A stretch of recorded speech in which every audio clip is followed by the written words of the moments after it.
Hi, everyone. Oh, I'm sure so tired. I cleaned the kitchen, 2 bathrooms, and my bedroom.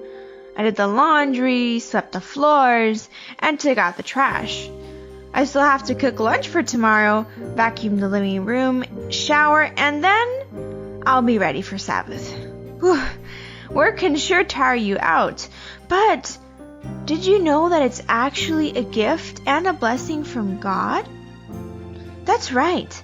After God created Adam and Eve, He put them to work tending the Garden of Eden. God knew that we would get sick, depressed, and bored if we didn't have anything good to do. He gave us work to help us learn to solve problems quickly, develop new skills, keep our bodies healthy, and stay happy. We don't even have to get paid for what we do.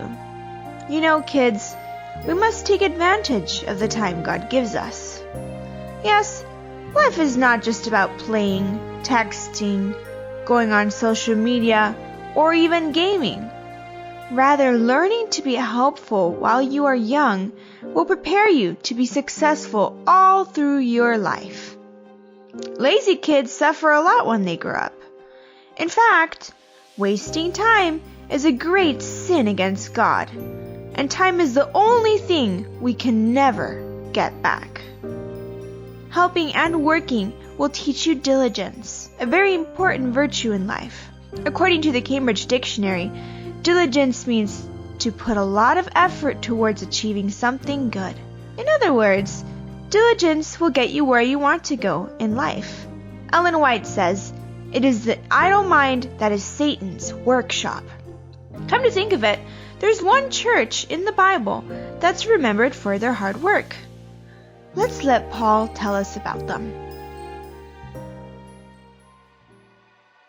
Hi, kids. My name is Paul, and I was called by Jesus himself to preach the gospel to the people who aren't Jews. Right now, I'm writing the second letter to the church in Thessalonica. It's a city in Greece.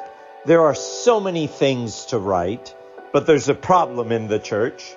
You see, when I first visited Thessalonica, I could only teach the people for 3 weeks before some Jews got angry and wanted to kill me. Yes, I had to leave the city secretly.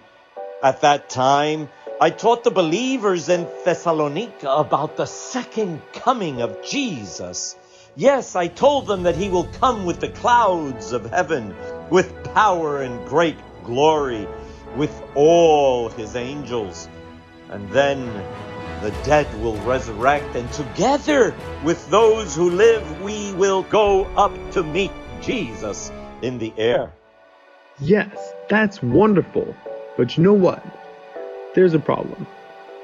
After Paul left, some people have come into the church who don't want to do their own work or help others work, or even respect what the church leaders tell them.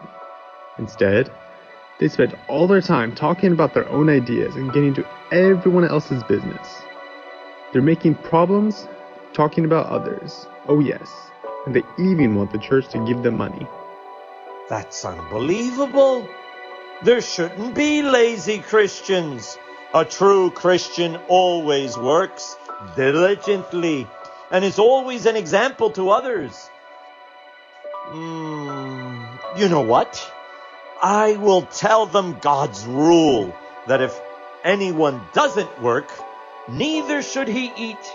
Nevertheless, they shouldn't get tired of doing good things for others, because in serving even the most helpless of people, we are really serving God.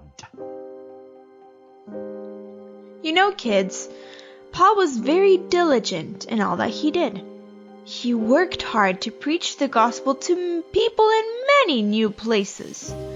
He was also diligent about writing letters to teach and encourage the new believers in the faith. He prayed constantly for the new churches he had helped start. During his missionary travels, Paul walked many miles and suffered many difficulties, but Paul chose not to be paid by the church for all his work. Don't get me wrong, he had every right to earn a salary from the church because he was an apostle, and others did, but he chose to support himself by making tents, to set an example of hard work and diligence for all the members of the church. This was especially important for the church in Thessalonica, because some of the people judged those who worked for the church and were paid by the church. Paul explained that just as the Levites in the Old Testament lived from the 10% given by the people, those who work full-time for God should also be paid a salary from the tithes. Proverbs 6:6-8 says, "Go to the ant, O lazy one. Observe her ways and be wise." So, even the animals do their necessary work in order to eat. And Proverbs 10:4 says, "Lazy hands make for poverty, but diligent hands bring wealth." It takes diligence and a positive can-do attitude to accomplish great things in life. If you want to get good grades, you should study hard.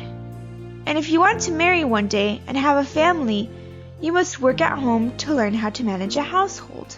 Don't ever do things halfway, but do everything for the honor of God. Would you like to be like Paul? You can. Be diligent in all the work you do at home and at school, and don't be lazy. God will bless your efforts, and one day He'll give you your own mission to do for Him. See you next week.